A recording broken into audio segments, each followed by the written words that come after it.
Erin. Hi. Hi. Great to see you. Great to see you too. Great to catch up with you again. Yeah. Excited for you to be here. Thank you. I'm really excited for this interview. Obviously, I've been in video games for 20 years. I've been involved and kind of was at the start of when sports games started coming out. Yeah. And just to see the convergence of sports and gaming come together and how big it's become, I'm really excited to talk to you. Thanks. So first off, I would like you to introduce yourself. Tell me about your background, what you've done. Yeah. I'm Erin, Exum. I have been in sports my whole career. I went to University of Tennessee. Good. I wanted to be a sideline reporter, and then I saw my dreams die right before my eyes when I saw that it would probably be a little bit too hard for me to approach coaches after they've lost. I saw people do it, and I thought, I'm not built for that. I'm not built for that. So I moved sort of behind the scenes. I worked for the athletic department at Tennessee, and then I got some internships out of college with NFL teams. I worked for the Jags and then the Niners, and then I was with the Raiders full-time for 8 years doing communications. So big NFL gal. I've been to all 32 NFL stadiums, and I know Unbelievable. everything there is to know about NFL communications. And so after I left the Raiders, I got a job with StubHub doing sports and music PR as kind of my first job outside of an NFL team. And then COVID hit. Yes. Do you remember COVID? There was a period of time that kind of was like vacant for a couple of years. Yeah. Remember those? Yeah. I remember. Yeah. And so working for a live events company, got laid off very quickly from doing that. And then I got this amazing opportunity to go work at EA Sports, which kind of brings together a lot of things that I love, technology and communications and sports. Yep. And so my career has kind of evolved from being with the sports team on the ground to now working at sports adjacent companies that still feels really involved with football. Absolutely, yeah. And so I've been at EA running communications and marketing for almost 5 years now. Amazing. Okay. Yeah. So before we get into the actual work questions, Yeah. I work for Reddit, so we do a lot of AMA style stuff. Yes. So I'm going to go a speed round. Okay, here. rapid fire. If you want to add context, that's up to you. Okay. You can, if you feel like there's a good story there. It's a bad story. Okay. All right. Texts or calls? Text. Texts. Okay. Most used emoji? The melting face. The melting face. Yeah. For good things and bad things. I think it's versatile. It just kind of does everything. Yeah. Yeah. It speaks to everything. It's a good one. Okay. What is your favorite subreddit? Okay, I was telling you about this the other day. My favorite subreddit It's a good story. So niche. It's so niche. But my workout of choice is Orange Theory. Yep. And there's this subreddit from Orange Theory Australia because they get the templates because of the time change way earlier. Right. And so I check the Orange Theory Australia subreddit to see if the class layout is something that I want to do. Because if it says like, today we're going to run a mile, Yes. I'm not going. Okay. Not going. So basically cardio's out. If it's heavy cardio, I'm out. There's zero cardio. But if it's a good weight template, then I'm in. Okay. Favorite Super Bowl snack? I am a sweets gal. So cookies, brownies, ice cream. Store-bought or made? I'm either. Either? It doesn't need to be fancy. It doesn't need to be Sugar is sugar. Okay. Okay. What's yours? Salty or sweet? Salty or sweet? Salty. Well, mine, I prefer disgusting is usually what I go for. So, Totally. So my favorite, my daughter and I make it every year. It's like Frito pie, which is not the bag kind. Okay. Chilean. Yeah. It's actually crescent rolls and then like taco meat, beans, cheese, Fritos, crescent roll over bake. It's a great recipe. I'm going to send it to you. It's that amazing. sounds like the most delicious. I changed my answer to that. And I haven't even had it yet. I'm going to mail you one. Okay, Which will be like even more disgusting when it gets. Great. Okay. Favorite Super Bowl commercial? I like Super Bowl commercials that make women look clever and powerful. Yes. So I really like the Kendall Jenner one for Fanatics this year, where she is really making fun of herself and her dating history. And I think it's really bold for a woman to be like, yeah, I own this and I like that. So commercials that make women feel powerful, that is my favorite. That's a good one. Okay. Next one. If you could fire one business buzzword forever, which one dies first? Snackable. Snackable? Snackable. That's a really good choice. It's terrible. You look disgusted when you say hate it. Yes. And last one, fast decision or perfect decision? Fast. Good. I agree. Needs no explanation. Okay, so the next thing I wanted to go into is really around the intersection of gaming and global cultural moments. You've been on both the sports side and the gaming side, so you can speak to this really better than anyone. What impact does a major event like the Super Bowl have on video game titles like Madden or even college football? Yeah, I think what's special about this Super Bowl in particular for us at EA Sports is it's in our backyard. So our global headquarters are in San Francisco Bay Area. And so we have an opportunity to show up in a major way. It's a very crowded space. We have an activation over at Radio Row. I just came from there, and there's everywhere you look, there's a brand trying to do something creative or clever or interesting to stand out.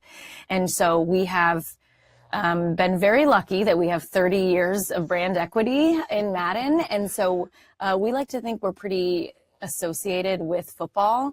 And this week at Super Bowl, especially in our backyard, it's pretty seamless. But having said that, we need to make it feel important for those that are on the ground this week. So like I said, we have this activation at Radio Row, but also for all the players who play Madden who aren't lucky enough to get to be in San Francisco this week. We do huge stuff in game as well. And so our players that are core players or who are wanting to play Madden or wanting to simulate the Super Bowl matchup, kind of the only brand that can do that. You can play Patriots versus Seahawks right now. We released success rate is really high. Thank you. Incredibly high. So we put out our Super Bowl sim that's like the best prediction of the game early in the week. So we put it out this year. 10 years ago, when this matchup happened, Patriots versus Seahawks, we got the score exactly right. Oh, I didn't know that. Yes, exactly right. And even the quarter scores correct. So hopefully luck is on our side, or not even luck. We have 10 years of NFL data and insights and millions of games simmed that should really help us be the only prediction that matters. Right. And hopefully on Sunday, we'll see our scores correct. Obviously, Madden and NFL are synonymous. You basically have been in the same worlds forever. How do you measure what you do at these events? Obviously, as a marketing director at EA Sports, I'm responsible for measurements and data and insights that I have to sort of report back to my leadership. But I think at a high level, general level, we want to see how we can acquire new audiences. So when people walk by us here or when people are paying attention to our simulation, they're like, I should check out Madden. I really love football. I should check it out. So acquiring new players into our game at this huge football moment, we know there's a ton of untapped football fans that aren't in our game yet. That's number one. And number two, for the people that have played Madden or do have our game, hope that they reboot, that they're excited. This is a huge week in football. Go back in and play. And so when we're able to measure those statistics and those insights of how many more people are in the game, how many more people are buying our game, I think that's kind of how we measure success at a very high level. At a very high level. I get that. Okay. So obviously, as I said, you guys are synonymous with the Super Bowl and college football championships, all of those things. What other global cultural moments do you guys look at? How do you decide? I've always been going to your experiences almost my entire professional career, from E3 to what you've done in LA. And you've always put on an amazing time. But how do you decide? How do you decide where to go? It's something that we are always watching. So when we are planning our year, we look ahead at the calendar, and I think sometimes like World Cup this year or Olympics, those are new things that come around every year. If there's some kind of huge cultural moment, we examine if it makes sense for us to show up there. It's a balance between wanting to be bold and experimental and show up maybe in an unexpected way without it feeling forced or having people question why we're there, or even worse, not even noticing that we showed up at a moment That's the worst, are trying to be at. And so I do think it's a balance, but we are always examining. We want to be at a place that feels authentic. We want to stretch the boundary too by trying new things. It's a risk, right? It's a huge risk. What we have found that has worked really well in the last few years is the season kickoffs. So NFL kickoff makes so much sense. College kickoff. It's almost like a second launch for our games, because our games launch in the summer because we want people to be able to play football before football's back. Absolutely. But it's kind of a relaunch when it comes to season because now we really know football's back. There's momentum, get people in the game. So we feel like it's kind of our second moment of our season to relaunch at kickoff. So those are the kinds of things we look for, like where's their football momentum that we can lean into? Absolutely. Okay, so what I'd love to talk about next is the evolution of sports marketing. So you've been on the team side, obviously with the 49ers, with the Raiders, you're now at EA Sports. What are sort of the changes that you see evolving within the space? They're different spaces. The team side versus the corporate side or the tech side, they're very different.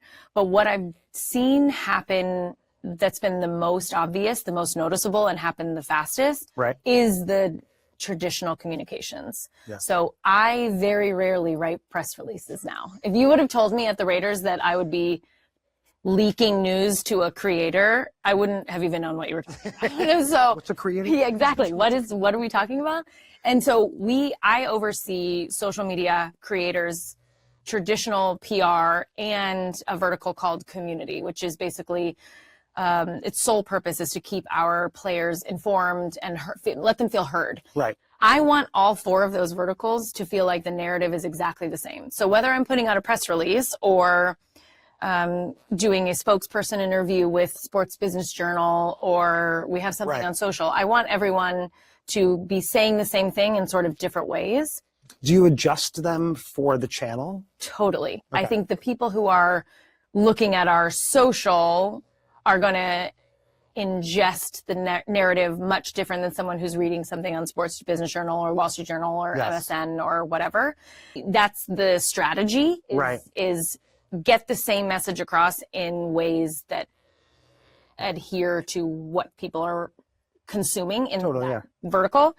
So that's been a huge noticeable change. What I think has been exciting that has remained the same is the community of sports. So whether you are a sports fan or a Madden player, the ecosystem of sports has really expanded and evolved, and it looks different now. So sports fans might be Madden players who have never even been to an NFL game. Right. And that has remained, it's expanded, but it's remained so healthy. I'm very lucky to work in an industry that just bleeds fandom and people take it very seriously, but they're consuming the communications around it much differently. Got it. Thank you. Yeah. One final question, and then we'll wrap. Okay. Who's going to win?